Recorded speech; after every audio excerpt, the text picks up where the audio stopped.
So today we're going to be finding extrema, and that's relative and absolute extrema using calculus. And to figure out how to do this using calculus, what we have to look at is basically what's happening at the relative extrema, okay?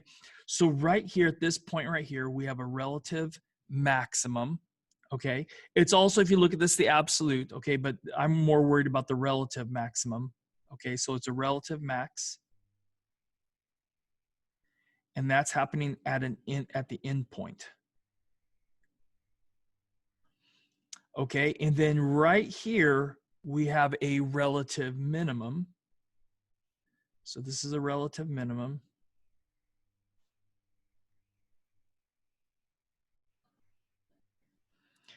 And at that point right there, we have a corner, right? The tangent line is changing instantaneously from being negative to being positive, okay? So what we know is right there, f prime is undefined. We don't have a derivative there, okay? And then right here, all right, we have a relative maximum.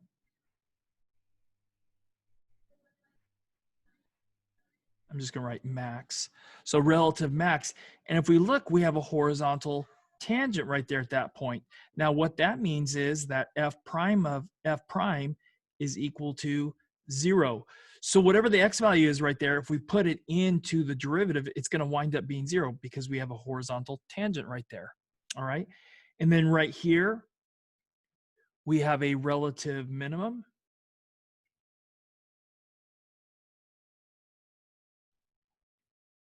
And if we look right there, this relative minimum, we notice that f prime is again equal to 0. We have a horizontal tangent right there. And then right here, at that point right there, is a relative maximum.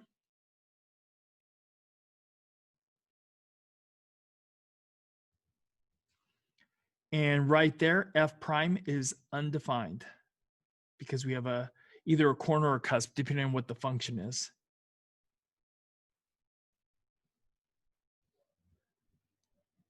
And then here we have this endpoint, okay?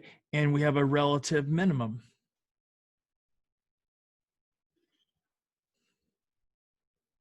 And that's an endpoint.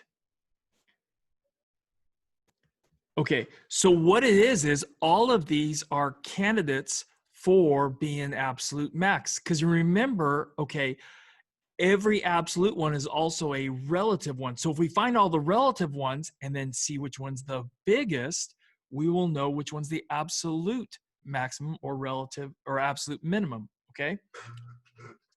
So these are endpoints, and what these points where this happens, where either the derivative is 0 or the derivative is undefined, those are called critical points, okay?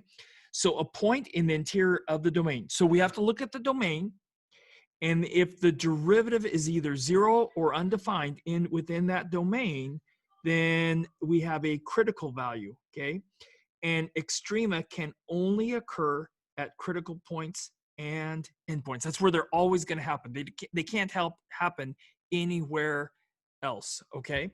Now, these are called critical numbers, but sometimes they're also called critical values.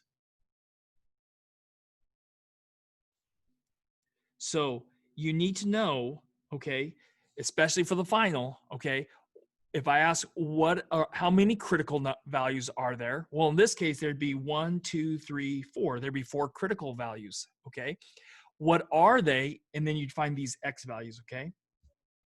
And then, all right, and so that's how we could find the critical points, is just set the derivative either equal to 0 or where it's undefined, and which means it does not exist. And then those will solve those, and that will give us the critical values, okay? All right, let's do an actual problem now. So this is an important test, and it's called the candidates test, or sometimes it's called the closed interval test, because we have to have a closed interval to use this, okay? So what we do is this: we evaluate the function at all the critical points and both endpoints, okay? So if you don't have a closed interval, you don't have endpoints. Okay, so that's why we can't use this. All right, so we're going to evaluate the function at all critical points and both endpoints, and then we're just going to compare the values and identify which one's the maximum and which one's the minimum. Okay, so find the maximum and minimum. Okay, when I just use the word maximum, that actually means absolute maximum. Okay,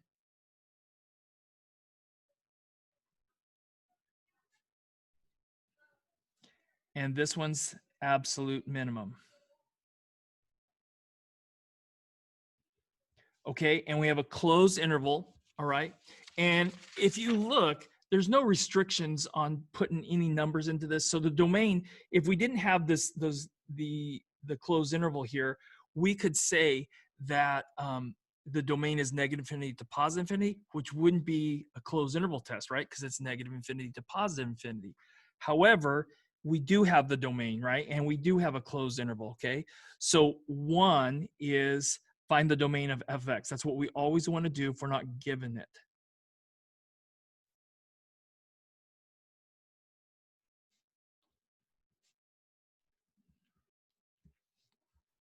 Okay, and since we have the endpoints, that's going to be -2, 2, 3.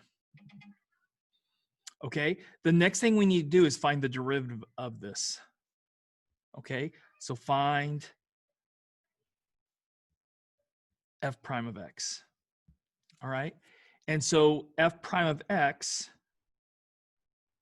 would equal, okay, so we got to bring, this is the power rule, so it's going to be 2/3 x to the, and we have to subtract 1 from this, so that'd be subtracting 3/3, and 2/3 minus 3/3 to give you -1/3.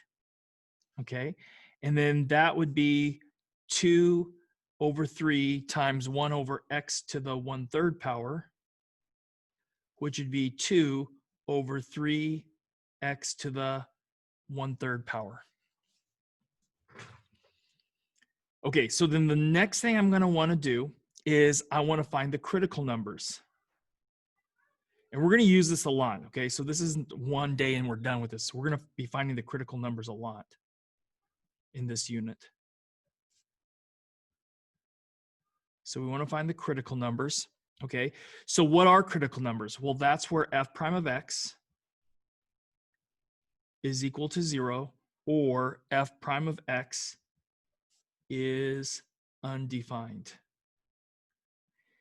And when we solve this, okay, when we solve this, the points we find here need to be within -2 to 3, okay, within there. So we're going to set f prime of x. Well, we just found f prime of x is 2/3x to the 1/3. So we're going to set that 2/3x to the 1/3 power equal to 0. Okay, this is never going to happen. We can't solve this. Okay, so f prime of x is never equal to 0. Okay, so f prime of x is never equal to 0, because for the f prime of x to be 0, our numerator would have to be 0. Well, our numerator is 2. Okay, so it's never going to be 0.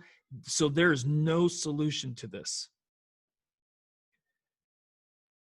All right, so there's no value of x between -2 and 3 that would give you a point, a critical, I'm saying this wrong, sorry.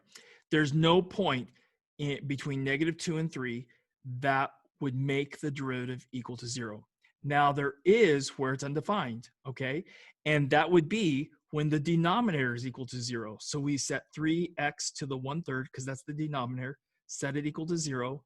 That'd be x to the 1/3 is equal to 0. We cube both sides.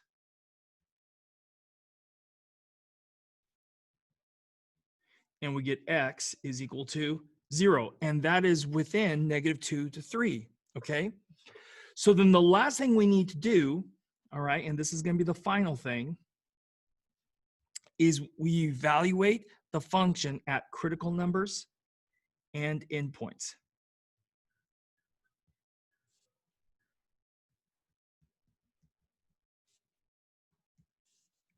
At critical points or critical numbers and endpoints,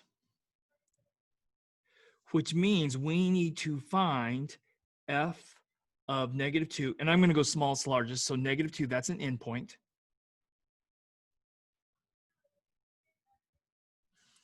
All right, and then the critical point is x equals 0, so we need to find f of 0. That's a critical number, or critical value, or critical point. And then the other endpoint is 3. So we're going to need to find f of 3. Okay, so f of -2, that would be -2 raised to the 2/3 power. That would be the cube root of -2 squared. So that'd be the cube root of 4. And the cube root of 4 turns out to be, if you put that in your calculator, 1.587. It's helpful to put these in decimals to understand like which one's the biggest and which one's the smallest, because that's what we're going to do next, okay? And then f of 0 would be 0 raised to the 2/3 power. Well, that would just be 0. And then f of 3 would be 3 to the 2/3 power, which would be the cube root of 3 squared. That would be the cube root of 9, and the cube root of 9 is about 2.08. Okay? So now we can tell, okay, this one's going to be the biggest, right? All right, so we have an absolute maximum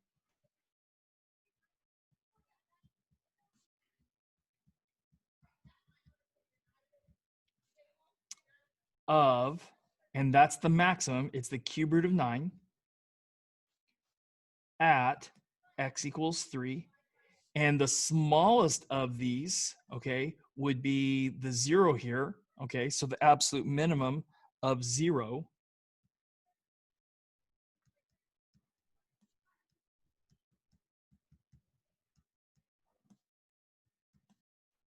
And that's happening at x equals 0. Okay, so we found the maximum minimum, which means absolute maximum and absolute minimum. Okay, and that's how you do it. So you got to find the domain. All right. If you're given a closed interval, okay, that's usually going to be the domain. All right, and then we're going to set f prime of x. We're going to solve for f prime of x, and then we're going to set it equal to 0 and find where it's also undefined. And then put those values along with the endpoints into the function and just go ahead and see which one's the biggest and which one's the smallest. Okay? So again, I want to find the maximum and min values for this function, 3x cubed minus 9x squared plus 27x minus 5. This is a polynomial, which we should recognize, oh, that's going to be continuous. Okay? So this is just the new domain for this, right? So we know our domain is this 1 to 4.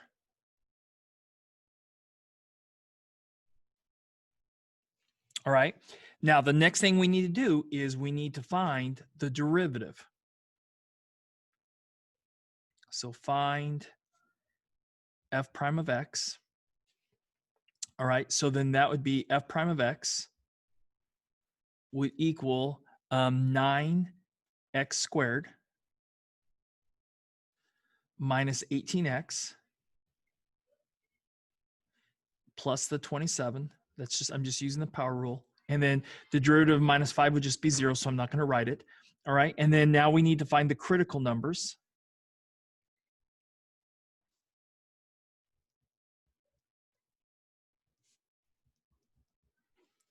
So that would mean, okay, so we got to figure out, okay, what x value causes f prime of x to equal 0. And we also need to figure out, okay, what makes f prime of x undefined. All right, so we're going to set this equal to 0. So 9x squared minus 18x plus 27 is equal to 0. These are all, if you notice, these are all factors of 9. So that means I could factor out a 9. So that'd be 9 times, and this becomes x squared minus 2x plus 3 is equal to 0. So that'd be 9 times. And product of 3 and sum of -2 would be +3. I'm sorry, -3 and +1. So this becomes x minus 3 and x plus 1 is equal to 0. So that'd be x equals 3 and x equals -1. Now, we're not going to have to worry about x equals -1 because it's not in this interval, okay? So it's not in the interval, so we can ignore it.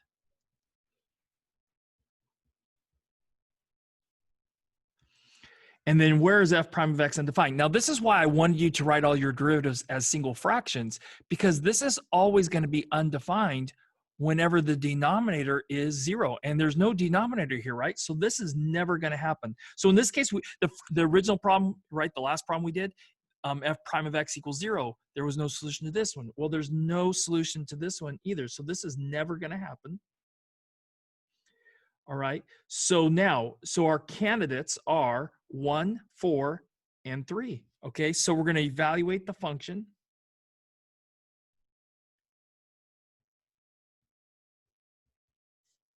So we're going to evaluate f of x at the critical numbers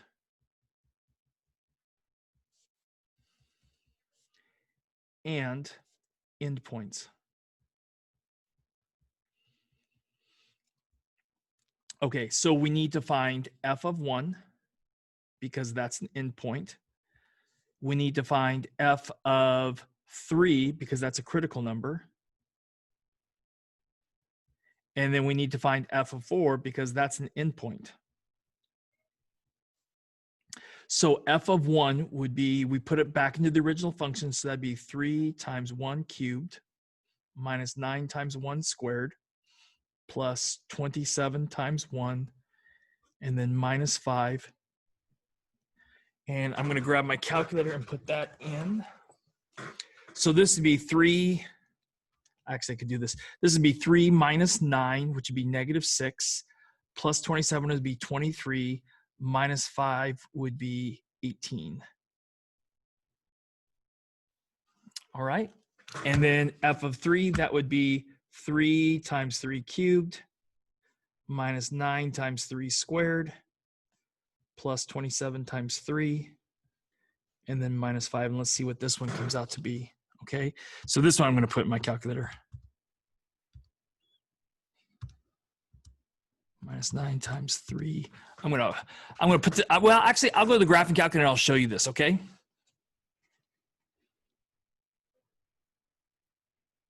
And then that equals 27. And then 3 times 4 cubed minus 9 times 4 squared plus 27 times 4 minus 5. And so I'm just going to show you my calculator, okay? I think that's going to be easier. 3 times 4 cubed. Let me brighten it a little bit.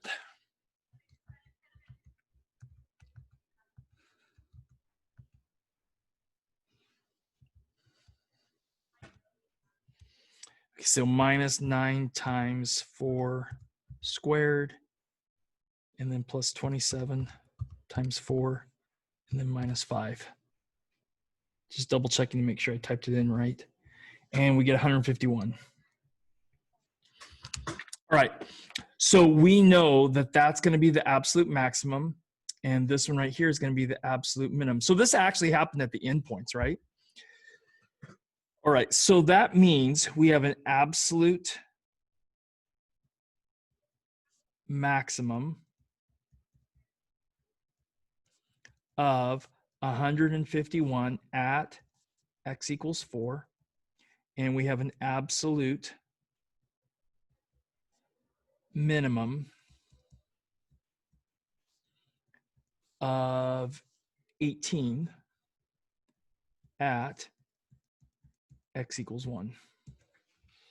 Okay? And that's how you do these, okay? Now, what I want to get into next is the weird situations. What if you don't have a closed interval, okay? You can still determine it, all right, but it's going to be a little bit harder, okay? So this next example, I want to find the extreme of f of x, which equals 1 over the square root of 9 minus x squared. And notice I'm not giving you a closed interval. And when I say extrema, Okay, I'm talking about absolute maximum and absolute minimum. Okay, so we want to first find the domain for this. Okay, that's the very first thing. Find the domain of f of x.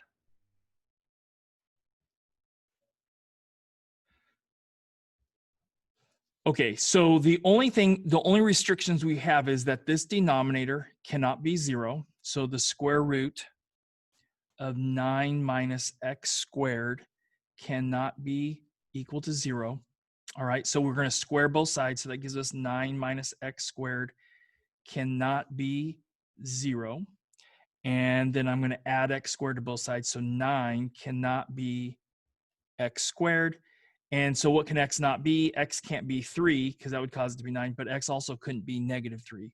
So x cannot be plus or minus 3. All right. There's another restriction on this domain, and that is that this is an even root. So there's variables in the denominator, and we have an even root. So this 9 minus x squared has to be greater than or equal to 0. So 9 minus x squared has to be greater than or equal to 0.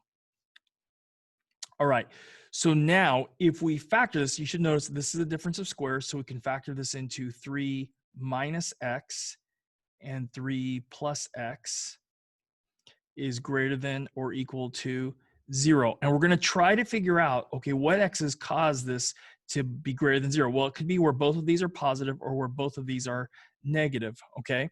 Now, the way I'm going to do this is I'm going to graph it, okay? So if you look, this is negative x squared plus 9. So this is a parabola that's been reflected over the x-axis and shifted up 9, okay? And we can also tell that it's going to go through the x-axis at 3 and also at negative 3 because that's what causes these to be 0. So if you look at this, okay, we have a parabola that's coming up like this and then coming back down, and the x-intercepts or the zeros are at 3 and at negative 3. And we're looking for where this graph, and this is the graph of this, okay, where this graph is greater than or equal to 0. So that's where it's above the x-axis. So that'd be all of this. And what x's are associated with that? Well, that's all of these in between, okay? So that's telling me the solution to this would be negative 3 to 3, including. But over here, I'm saying that it can't be 3 and it can't be negative 3 because that's actually the values that are going to make this become 0. So the final domain from all this analysis, it's going to have to be everything between negative 3 and 3. So everything in between here. So we can't get critical numbers that are outside that domain. Our critical numbers have to be within the domain, okay? So any x value that we get for a critical value has to be between negative 3 and 3. Now, we can't use the candidates test either because we really don't have endpoints, okay? So that's where we're going to have to look at. We're going to have to use calculus, and we're going to have to look at the graph of it to determine this, okay? So the next step in this is we got to find the derivative, okay? So find f prime of x. Okay, so f of x is 1 over the square root of 9 minus x squared. I'm going to rewrite that as 1 over 9 minus x squared to the positive 1/2 power, which could be rewritten as 9 minus x squared to the negative 1/2 power. And I think that's the easiest way to do the derivative on this. Okay, so now we can start taking the derivative because we just have to apply the power rule along with the chain rule. Okay, so I'm going to bring my power down. So that's going to be negative 1/2 times 9 minus x squared. Subtract 2 halves from this, so that makes negative 3 halves. And then now I got to take the derivative of 9 minus x squared, which would give me negative 2x. So this negative 1/2 times the negative 2 is going to give me positive 1. So this becomes x times 9 minus x squared to the negative 3/2 power. Rewriting this, this becomes x over 9 minus x squared to the positive 3/2 power. Okay, so now that's going to allow me to find the critical numbers. So that's the next step. Find critical numbers.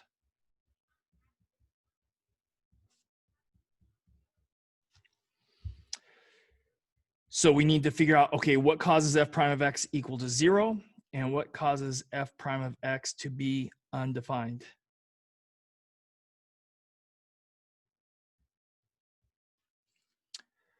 So f prime of x is equal to 0. Okay, so that's when x over 9 minus x squared to the 3/2 power equals 0. That's going to only happen when this numerator is 0. So that's going to be, our numerator is x. So that's going to be when x equals 0. Okay, so that's one of our critical numbers. And that is within our domain, -3 to 3.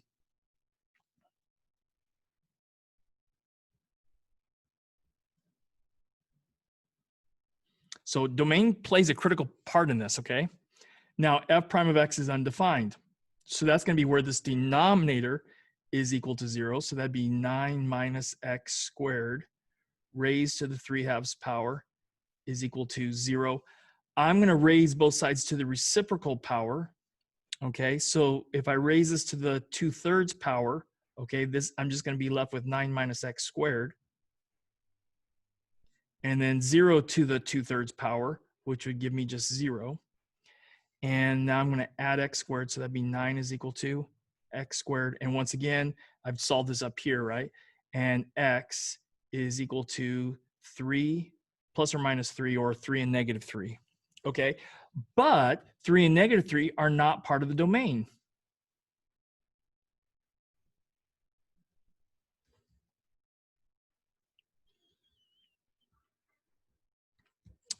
Okay, so the next thing we're going to do, we don't have endpoints. All we have is a critical number. We're going to put that critical number in, and we can't look and see which one's the smallest, which one's the biggest, because we only have one, right?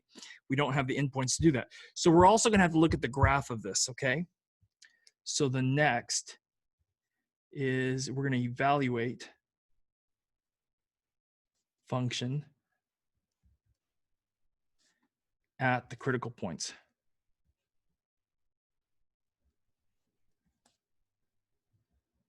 You're going to hear me say critical values, critical points, critical numbers. They're all the same thing, okay? So what is f of 0? Okay, so that'd be 1 over the square root of 9 minus 0 squared. So that comes out to be 1 over the square root of 9, which is 1/3. Okay, now you have no idea, you have no idea what this is. Okay, so now we're going to go to the graph, and we're going to look at the graph of this, and then we'll be able to determine what it actually is. Okay, you can't do it without the graph. Okay. So with our graphing calculator, we want to press y equals, and then enter our function. So we want the fraction bar, and then 1 over, and then the square root of 9 minus x squared. Okay, so now here's the other thing. We know our domain is -3 to 3, so we might as well set our window and go with our x-min at being -3 and our x-max at 3. And x scale 1 is fine. Y-min, I would go something like let's go like -8 to 8. We're just seeing what we get out of this, okay? So let's press graph. Okay, and then we see this, okay? And then what we can do is we can use zoom box, okay, to really look at this closer, okay? So I press zoom and then select number 1. And then I'm going to move all the way over to the left of my screen and come just above the graph. And there we go, and anchor that point, and then I'm going to go across all the way across to the other edge and then come down. And this will give us a nice graph where we're just seeing the graph in the screen. And there we go. And so we can tell right here at x equals 0, all right, there is an absolute minimum because it's coming down this way and coming down this way. I realize it looks horizontal, but it's really not. If we press trace, we could see that the right, just to the right, is a little bit higher than just to the left, okay? So we can see that. All right, so that's an absolute, right at x equals 0, that's an absolute minimum right there. And really the only way to determine this is to look at a graph, okay? Right now, based on what you guys know. All right? So after looking at this, at the graph of this, you can tell that the absolute minimum, that this is an absolute minimum. So we can state there's an absolute minimum of 1/3 at x equals 0. Okay. And again, because we didn't have endpoints, right? We didn't have a closed interval. We have to look at the graph too. Okay. There's just no way to determine if what it actually is without looking at the graph. Okay.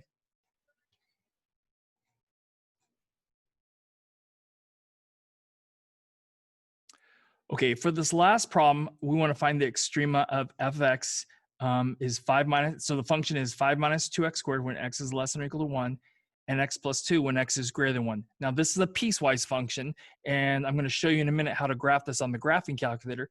But the very first thing is this is a parabola, and this is a line. So individually, they're continuous, right? Or not continuous. Well, yeah, individually they are continuous, right? And if you put 1 in here, this would be 5 minus 2 times 1 squared, so that'd be 3. And over here, 1 plus 2, that's 3. So this is continuous, okay? These are connected. This is a parabola, this is a line, but at x equals 1, they are connected, all right? Now, what this means is that the domain is, since this is x is all less than or equal to 1, and these are all the values of x greater than 1, the domain is negative infinity to positive infinity.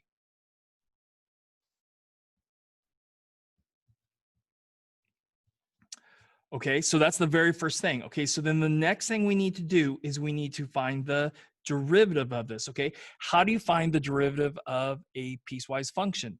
This is how you do it. Okay, this is the quick way. All we have to do is take the derivative of this piece, because this is the parabola. We could take the derivative of this, and then we're going to take the derivative of this. Okay, so the very first thing is f prime of x is equal to, all right, and so this would be negative 4x. And that's when x is less than 1. Now I'm going to talk about in just a minute why I'm not writing equal to, okay? And that's just, I know ahead of time I'm not going to, so I'm not going to do it and then erase it, okay? This one right here, the derivative of x plus 2 would just be 1 when x is greater than 1. Okay, so here's why. This is continuous, right? But when I put 1 in here, the left-hand derivative is negative 4 times 1, which is negative 4, but the right-hand derivative 1. The left-hand and right-hand derivative need to be the same, okay? So that's why I didn't put this equal to, less than or equal to, all right? So at x equals, I'm going to write this, at x equals 1, the left-hand derivative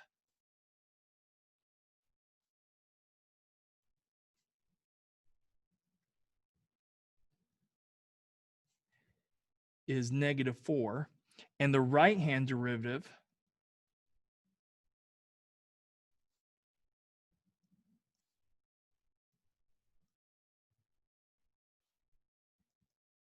is 1. So what that means is the derivative is undefined at 1. We don't have a derivative at 1.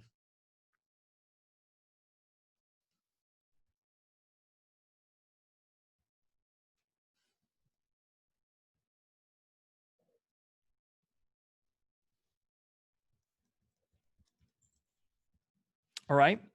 So now that's going to allow us to find the critical values because the derivative is not defined there. Okay. So the next thing is find the critical numbers. So we need to figure out, okay, we need to solve f prime of x is equal to 0, and we need to figure out where is f prime of x undefined. Well, actually, we just figured it out, right? So this is going to happen at x equals 1 because, again, the left-hand derivative and the right-hand derivative aren't the same value. Okay, so f prime of x is equal to 0. Okay, so the only way f prime of x is equal to 0 is this is never going to be 0. So it's when negative 4x is equal to 0, which means x would equal 0, right? And we got to make sure, okay, is this less than 1, right? So this x value right here, okay, has to be less than 1 for this to work, okay? And it is, right? It's in this interval, okay? If it wasn't, then we wouldn't include it. All right, so now we're going to check x equals 1, and we're going to check x equals 0. So we're going to evaluate the function.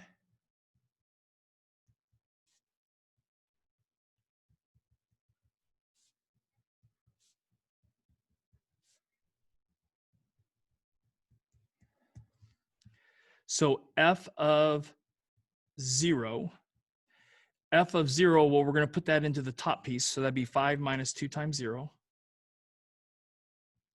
squared, 5 minus 2 times 0 squared, which would just give you 5.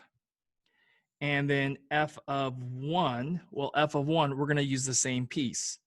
So f of 1 is going to be 5 minus 2 times 1 squared. So that'd be 5 minus 2, which is 3. All right. So now what's happening here? Are these absolute? Are they relative? What are they? Are they max? Are they a min? Okay. So the only way to determine this right now is to look at the graph of it. Okay. So we want to graph this function. Okay. So I'm going to show you on the graphing calculator how to put this into your graphing calculator. And then we're going to take a look at what is happening at x equals 0 and what's happening at x equals 1.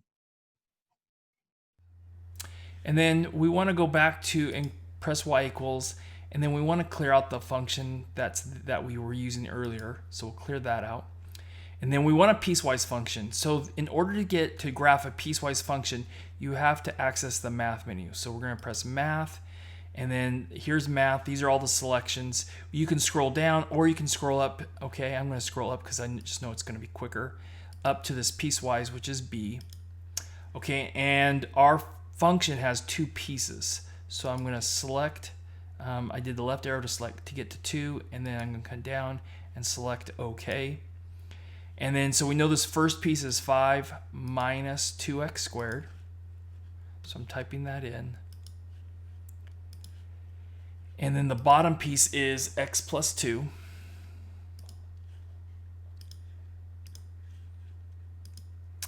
And then the top piece is going to be graphed when x, and we need an inequality, and an inequality is actually a test. So we need to go back and we need to access the second function features of the math button. So I'm going to press second and then math, and we're going to graph the top piece when x is less than or equal to 1. So I want to select number 6 and then type 1, and then the bottom piece or the second piece is when x is greater than 1. So once again, I need to go back to the test menu, and that would be number 3 for greater than, so greater than 1. And then let's just do zoom standard, zoom 6, which is -10 to 10. So there we see it, right? And so if we want, we're looking at what's happening at x equals 0 and x equals 1. So you can tell, like, these values are larger, so this is not an absolute max. It's actually a relative max. And right here at x equals 1, we're looking at that too. And that's a low point, but it's not the overall lowest, right? So that's a relative minimum. Now again, I'm going to use zoom box, and I'm going to zoom in on this. So zoom box, this is a nice feature of these graphing calculators. I'm going to come up above where that relative max was, just to kind of look at this a little bit closer. Whoops, a little too far. I'm going to anchor the top left, and then I'm going to come over, and that's going to be the top of my screen, what you're seeing right now. And then I'm going to come down.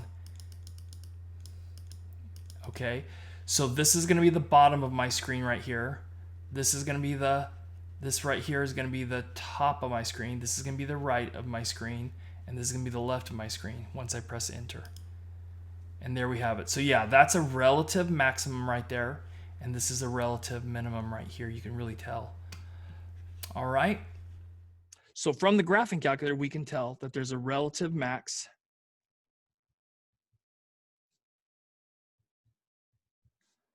of 5 at x equals 0. And this one's a relative minimum. So relative minimum of 3 at x equals 1. Okay, so when you don't have a closed interval, I want to emphasize this, okay? When you don't have a closed interval, you got to use a graph to figure it out, okay? There's just, I mean, there's other ways to do it, but you guys aren't aware of them yet, okay? So we determined this, let's write this. So we determined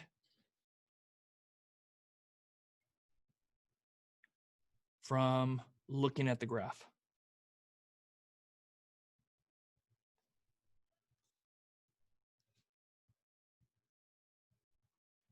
of f of x. All right, guys. So we didn't have an absolute max or an absolute min on this one, okay? All right, that's it for today, guys.